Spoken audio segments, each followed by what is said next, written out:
Baik, bismillahirrahmanirrahim. Assalamualaikum warahmatullahi wabarakatuh. Kembali lagi bersama saya, Fadli Trikal Purba di Learning Journal Harian. Nah, jadi pada kali ini saya akan coba mempresentasikan atau memaparkan tentang apa aja sih yang kita pelajari pada pertemuan kali ini. Di mana pada pertemuan ini membahas tentang bagaimana strategi dalam menyusun TOR peliputan untuk berita dan artikel di media massa. Nah, jadi sebelum kita masuk tentang bagaimana strateginya, kita perlu mengetahui apa sih itu TOR. Jadi TOR ini merupakan singkatan dari Term of Reference, yang berarti ini adalah sebuah dokumen perencanaan begitu. Dokumen perencanaan tentang peliputan yang dimana ini dapat membantu wartawan untuk bekerja secara sistematis dan akurat. Nah, jadi TOR ini sudah mencakup tentang latar belakang, kemudian tujuan dari wawancara, metode, nah bahkan jadwal dari liputan itu sendiri. Nah, akan tetapi banyak di antara kita masih belum mengetahui tentang manfaat atau definisi atau kegunaan dari TOR itu sendiri. Nah, jadi teman-teman perlu diketahui bahwa TOR ini biasanya disusun oleh tim redaksi dan berisi informasi seperti yang dimana ini memuat tentang unsur 5W1H. Jadi agar TOR ini bisa bermanfaat dalam meliput berita dan artikel gitu. Jadi beberapa manfaat dari TOR ini salah satunya adalah kita dapat menentukan tujuan yang jelas. Kemudian kita bisa mengelola ekspektasi dari penulis atau dari redaksi dan dari pembacanya juga. Jadi kita sudah bisa mengukur bagaimana ke depannya nanti. Nah, kemudian ini juga bisa meningkatkan akuntabilitas.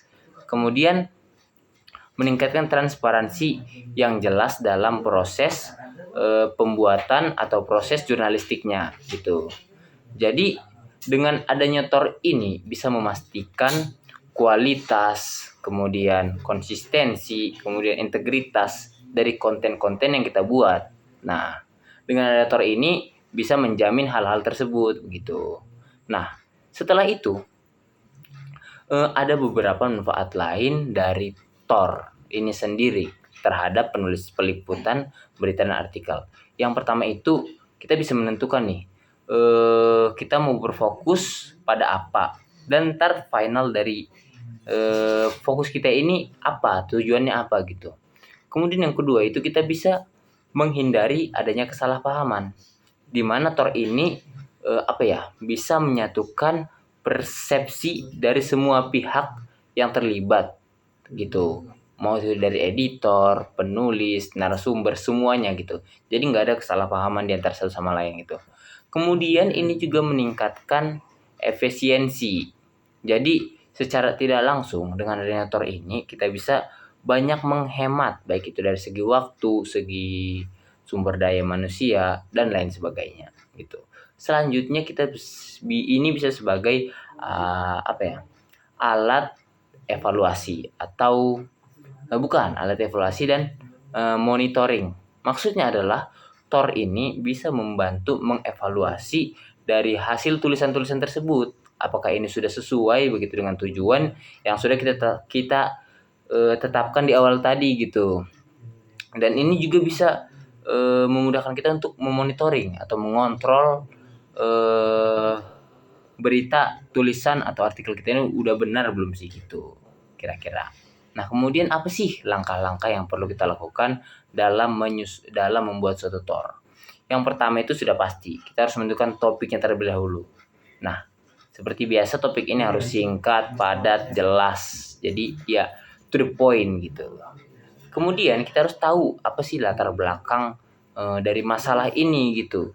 Jadi kita bisa menjelaskan tuh apa inti-inti dari masalah ini gitu.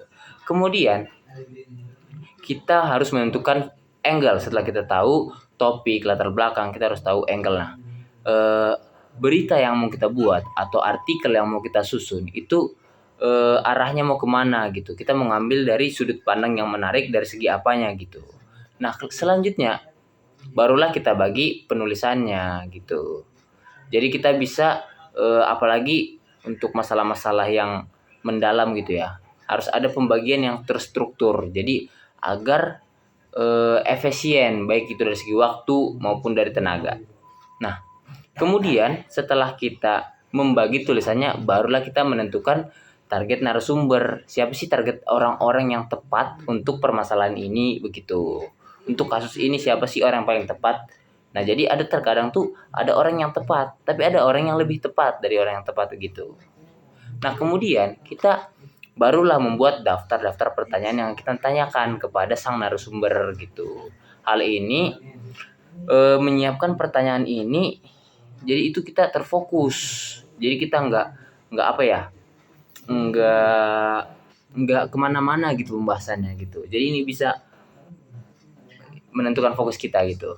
Kemudian kita harus mencari data-data dan dokumen-dokumen pendukungnya. Nah, setelah itu kita harus mengobservasi kembali. Kita bisa mengamati secara langsung atau ya secara langsung dengan cara turun ke jalan, kemudian ya seperti itulah. Apalagi untuk berita-berita yang sifatnya visual atau audiovisual gitu. Selanjutnya yang ke-9 itu barulah kita membuat rancangan foto dan grafisnya gitu. Seperti biasa kita buat desainnya itu yang menarik tentunya gitu. Yang dimana dengan melihat desainnya itu orang udah paham nih, wah ini berbicara tentang ini gitu. Baru yang terakhir itu kita deadline. Ini juga nggak kalah penting dari yang lainnya. Jadi kita ini bisa menentukan kapan sih terakhir kita membuat batas waktu pengerjaan dari project ini gitu. Jadi buat semua orang itu mengikuti jalur kerja yang sama, kemudian kita menjaga juga ketetapan waktu untuk dipublikasinya kapan gitu. Jadi nggak berantakan gitu. Nah, mungkin dari pembahasan ini, dari presentasi kelompok 2 itu yang bisa saya tangkap. Kurang dan lebihnya saya mohon maaf. Wassalamualaikum warahmatullahi wabarakatuh.